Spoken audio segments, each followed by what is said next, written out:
Bonjour à toutes et à tous, j'espère que vous allez bien aujourd'hui. J'avais envie de faire encore un nouvel épisode tourné autour de l'humiliation. Je ne vais pas rentrer dans des détails hyper profonds, probants, enfin chiants, lourds, d'un passé, des choses comme ça, pas du tout. J'avais juste envie de vous faire comprendre quel était à peu près le cheminement et ce que vous êtes en train de vous raconter quand vous, on va dire, réarmez un petit peu cette blessure, quand vous êtes en train de la vivre vraiment. Je vais prendre l'exemple d'une coachée que j'ai eue là ces temps-ci, une nana géniale que j'adore, qui est punchy, qui va de l'avant, qui est vraiment, enfin voilà, qui est très alignée, qui a conscience d'énormément de choses. Et en fait, elle me dit, tu vois là, je suis en train de traverser un truc encore, c'est pas ok. Je dis ok, d'accord, c'est quoi le sujet? Elle me dit, bah tu vois, là, quand j'ai eu un entretien d'embauche, parce qu'elle est freelance, etc., elle me dit, j'ai tout de suite eu envie d'expliquer à cette femme, qui donc allait être ma patronne, que j'avais pas confiance en moi, que j'avais pas beaucoup d'estime de moi, que j'étais quelqu'un d'hyper honnête, hyper fiable, etc., etc. Donc je la laisse me dérouler son truc, et je lui dis donc, qu'est-ce qui se passe aujourd'hui? Elle me dit, bah tu vois, ça fait 1 mois et demi que je bosse avec elle. Et elle me dit, en fait, mais c'est une catastrophe, j'ai envie de partir, et je peux pas, j'arrive pas à lui dire stop. Pourquoi t'arrives pas à lui dire stop? Et je ne peux pas lui dire stop. Parce que je suis quelqu'un de loyal, je suis quelqu'un d'intègre, je peux pas faire ça. Et en fait, je pense que vous avez tout de suite compris où j'allais en venir et dans quel schéma elle s'est mise toute seule. Je lui dis, bah, tu vois, quand tu avais cet entretien avec cette patronne, clairement, tu lui as livré sur un plateau tes vulnérabilités.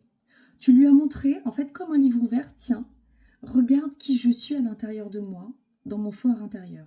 J'ai besoin de reconnaissance, j'ai besoin donc d'être reconnue, j'ai besoin qu'on me prenne par la main ou en tout cas qu'on me prenne sous son aile. Je suis un petit peu fragile. Alors quand je mets le terme fragile, c'est absolument pas péjoratif, attention. C'est comment nous, on peut se percevoir des fois en tant que fragile quand on est dans ses vulnérabilités, dans des émotions, dans des choses qui n'ont pas forcément été guéries profondément à l'intérieur de soi.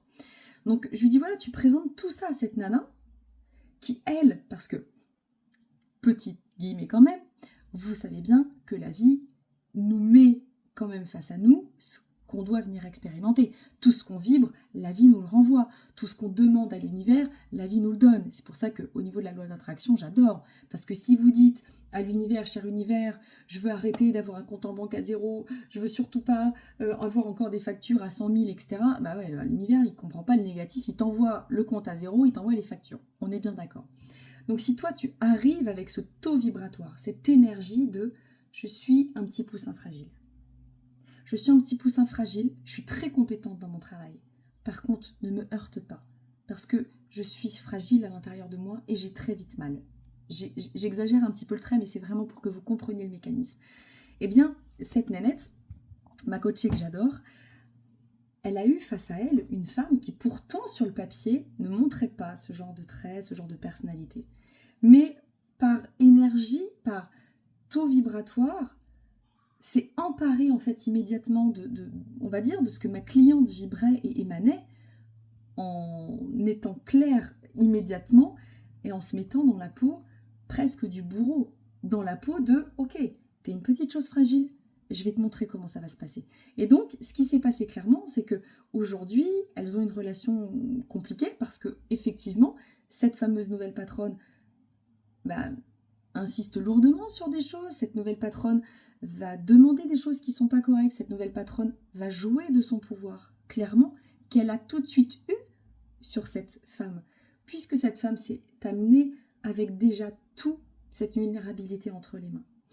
Donc pourquoi c'est difficile pour ma cliente aujourd'hui de dire non? Eh bien parce que quand on a donné le pouvoir à l'autre de nous écraser comme un petit paillasson de caca, l'autre a pris tellement ce pouvoir et nous englobe comme ça que cette personne-là a toujours les mots qu'il faut, elle a toujours les attitudes qu'il faut.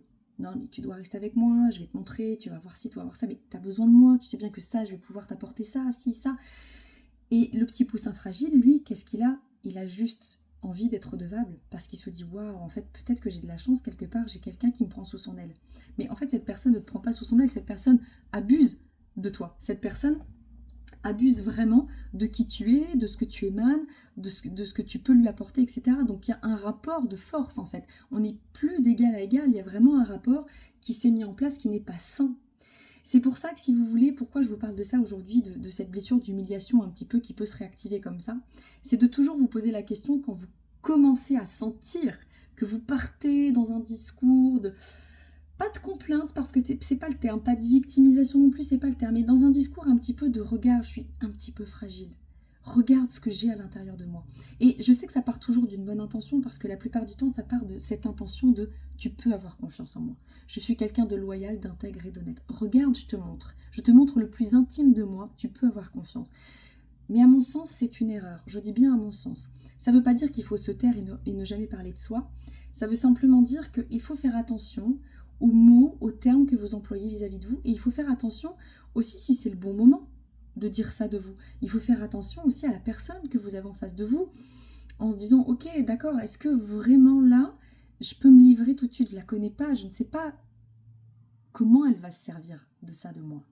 J'espère que vous comprenez ce que je suis en train de vous dire parce que c'est tellement important ce critère-là. Posez-vous la question vraiment quand vous commencez à sentir que vous êtes en train de glisser vers une explication de vous, etc., très intime, très vulnérable et très personnelle, de vous dire, ok, qu'est-ce que je vais donner comme information à la personne dont elle pourrait se servir contre moi? Alors vous allez me dire, ouais, ok, donc là on rentre dans une psychose, on n'a plus confiance en personne, etc. Non, pas du tout, mais de prime abord, est-on vraiment obligé de tout dire de nous? Est-on vraiment obligé de faire part de nos parties d'ombre, justement? Non, on n'est pas du tout obligé, on a juste l'obligation, si je puis dire, d'être aligné et d'être soi. Alors vous allez me dire, ok, mais la nana qui est alignée en disant qu'elle manque de confiance, d'estime, etc., bien c'est pas qu'elle est vraiment alignée dans ces cas-là. Parce que si elle était vraiment alignée, elle n'aurait pas ce besoin que de dire qu'elle manque de confiance ou d'estime, elle serait juste alignée au fond d'elle en se disant, bah, ok, je sais que je manque un peu de confiance et d'estime, mais je travaille pour, je pose les actions pour. Je médite, je visualise, je manifeste, je travaille mes blessures, je travaille sur moi, mon comportement, mes schémas, etc.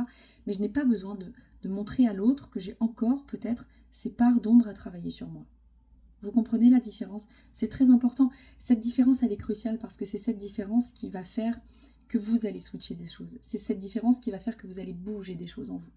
Et surtout que vous n'allez plus donner accès à l'autre en face de vous, à votre fort intérieur. Et ça, c'était le message du jour crucial, je vous assure, crucial. Faites attention à ce que vous dites de vous. Parce que plus vous dites ce genre de choses de vous, plus vous ancrez encore à l'intérieur de vous, que vous manquez de confiance, d'estime, etc. Donc c'est comme si vous vous reconfirmiez encore que vous n'êtes pas assez. C'est comme si vous vous reconfirmiez encore que c'est pas ok, qu'il y a encore des choses en vous qui sont pas bien. Donc c'est pas être bienveillant envers vous-même, c'est pas vous apporter du réconfort, c'est pas vous prendre dans les bras et dire ok, on traverse une phase un petit peu down, c'est pas cool, mais je fais tout pour aller mieux. Donc essayez de vous montrer sous un jour différent. Ça veut pas dire qu'il faut être fake, ça veut pas dire qu'il faut jouer que sur l'image, que l'on renvoie, etc. Non, simplement c'est ok, quelle partie de moi j'ai envie de montrer et de donner sur un plateau qui va en concordance et en alignement avec l'entretien que j'ai avec cette personne. C'est un entretien de travail. Cette personne est venue voir mes compétences, mes capacités, ce que j'étais en mesure de faire pour elle dans son entreprise. Donc, à aucun moment, je me dois de livrer ma partie intime, clairement. Donc voilà, c'était hyper important pour moi de vous passer ce message parce que c'est crucial, je vous assure, c'est crucial. Je vous ferai d'autres petites mini-vidéos comme ça de tips parce que je pense que c'est vraiment, vraiment important. Sur ce, je vous souhaite une belle journée et je vous dis à bientôt, ciao!